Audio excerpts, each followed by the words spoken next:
FC 26 is finally here, and today I'll be jumping into career mode to try and save Ruben Amorim's Manchester United career. Can I finally get his tenure at Old Trafford off the ground? Or will he be sacked before this video even comes out? Let's find out. Before we dive in, only 7% of you are subscribed, so go ahead and make sure to subscribe and turn on notifications so you never miss a video. It's no secret that Ruben Amorim's spell at Manchester United has been nothing but a disaster, and it's been talked to death with new articles dropping every day and somehow new stats coming out after every match about yet another unwanted record being broken. And based on points per game, he's been far and away the worst Manchester United boss since Sir Alex Ferguson. As of recording, he's overseen 48 matches in all competitions, managing just 19 wins, 9 draws, and 20 losses, with an average of just under 1.4 points per game. I could list countless moments and stats to drive home the point, but that case has already been made. The real purpose of this video is to see if I can turn around his struggling Manchester United career. And what better way of doing that than kicking off my first FC 26 career mode as Ruben Amorim at Manchester United. Now there are two routes that I can go down with this. I could either drop Ruben Amorim's system and switch to a 4-2-3-1 and rebuild Manchester United around their strengths, or I could stick with his philosophy and his 3-4-3. There's been plenty of talk around Amorim's tactics and whether or not he should change his system, with many people thinking he's stubborn and should change things up to a back four. But in my opinion, there's no reason why Ruben Amorim should be using a 4-2-3-1. He knows, and every decision maker at Manchester United knows, that he's either going to make this system work or he's gone. His entire managerial career and rise to prominence has been on the back of his system. The only path towards long-term success for him is built entirely on his system. He isn't going to switch to a 4-2-3-1 and spend 5 years at Manchester United winning trophies. It's just not going to happen. United brought him in to replicate his system and his success at Sporting, and if they suddenly want to play a 4-2-3-1, then they'll have to fire him. So for this rebuild, I'll be completely backing Amorim's system. However, there's a massive part of his current Man United setup that needs changing, and that's the captain, Bruno Fernandes. He just doesn't fit the system. He's not the type of profile that he wants in one of the 2-10s, and he's way too exposed in a two-man midfield. So I'll be making a tough decision that Manchester United passed on over the summer. The captain of the club and their best player is gone. They could have sold him in Saudi Arabia in real life, but in FC 26 he'll be heading back to Sporting for 89.2 million euros. Now, you might be wondering how Sporting could have possibly dropped so much money on Fernandes. Well, that's where the signings come into play. The biggest issue I can fix in the first window is the midfield. It's been United's weakest link for multiple seasons, and no combination of Casemiro, Ugarte, Mount, or Manu will fix it. So I'll be completely revamping the midfield too. And the first way I'll do that is to add some energy and youth in the midfield. So for 50 million euros, Crystal Palace's Adam Wharton will play the box-to-box role in the midfield too. But alongside him, we still need a complete midfielder, someone who can cover the defensive side of things while still keeping the system ticking. And who better to do that than Ruben Amorim's former captain, Morten Hielman, who joins from Sporting for 62 million euros to complete the midfield and bring in the leadership qualities that this side has been missing.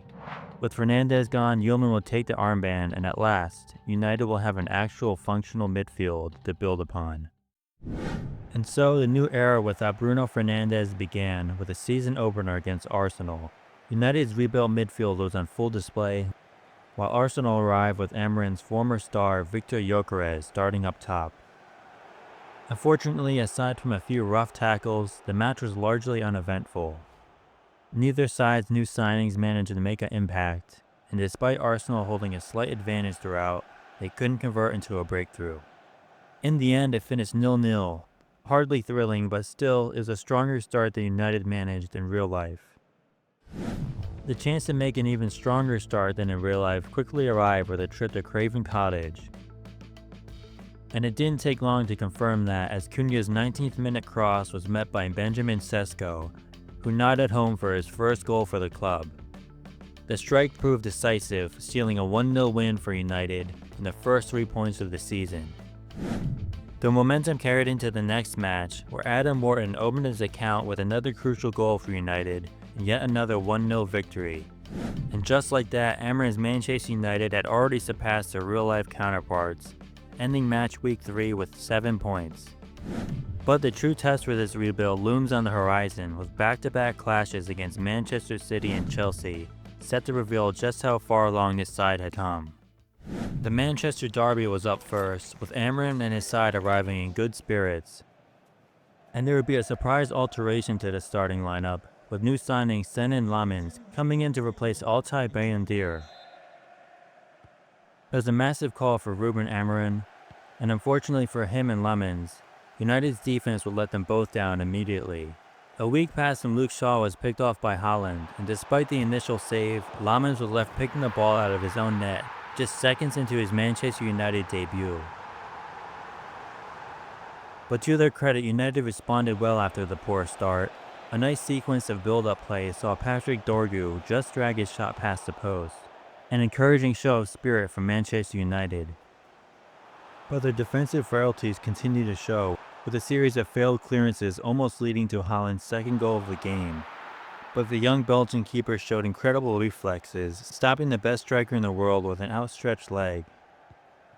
And just after the restart, tidy play from Mbeumo played Mazraoui down the flanks, and the Moroccan's short through ball found Sesko, who smashed his shot home for the equalizer.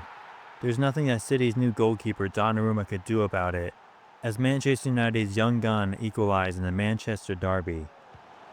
Unfortunately, City's attack certainly could do something about the equalizer, as Jeremy Doku immediately regained the lead for the blue half of Manchester. And despite further heroics from Manchester United's goalkeeper to deny Reinders, United had no response to City's second goal. Erling Haaland would seal the game with his second goal of the day, as Lamens was yet again let down by his defense, as the match finished 3-1 to Manchester City. Pep Guardiola was left celebrating an important 3 points over their City rivals, as his side continued their title charge. But for Amorim, he had no time to dwell on the loss, as Chelsea headed to Old Trafford for what would be a massive test for his rebuild.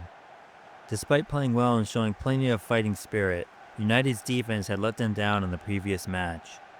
Yet, despite letting in 3, Lamens would remain in goal, with the Belgian impressing against City. And he would once again prove his worth, as an uneventful first half saw Chelsea come out hot after the restart, with Cole Palmer nearly grabbing the opener, but the young Belgian keeper denied him with an outstretched leg, which was quickly becoming his signature save. At the other end, United's first real piece of attacking play saw Robert Sanchez save Yulman's powerful shot. The Spaniard did well to get down low and deny United, leaving the scores leveled heading into the 80th minute. Chelsea would push for the winner with a nice team move leading to Palmer finding space yet again, only to just drag his shot wide, leaving Enzo Maresca's men still searching for the breakthrough. And just moments later, Cole Palmer would prove third time lucky, as a save from Lamens popped in the air and was met by Palmer, who headed it home and handed Chelsea a late winner at Old Trafford. And with a last-second chance wasted by Cunha, Chelsea officially sealed their first victory at Old Trafford since their 1-0 win over a decade ago on May 5, 2013. Unfortunately for Ruben Amorim, it is yet another unwanted broken record, as the fixture ended just as it did in 2013, 1-0 to Chelsea. It was a poor performance by Manchester United, as Amorim's side severely lacked in chance creation, with an XG of just 0.4 to Chelsea's 1.9. It left the Portuguese boss still under fire from the fans and media, yet there are still some signs of improvement since Bruno Fernandes was sold. Drop points versus the likes of Arsenal, Manchester City, and Chelsea were expected, but the back-to-back wins against Fulham and Burnley showed signs of improvement, especially compared to the previous season. Yet despite all the changes, United find themselves with the exact same points tally as in real life. The sale of Bruno Fernandes was meant to stabilize the midfield and spark Ruben Amorim's tenure into life. Instead, questions still remain over whether the once great Manchester United is heading towards yet another disastrous campaign, with the threat of another nightmarish trip to Anfield fast approaching.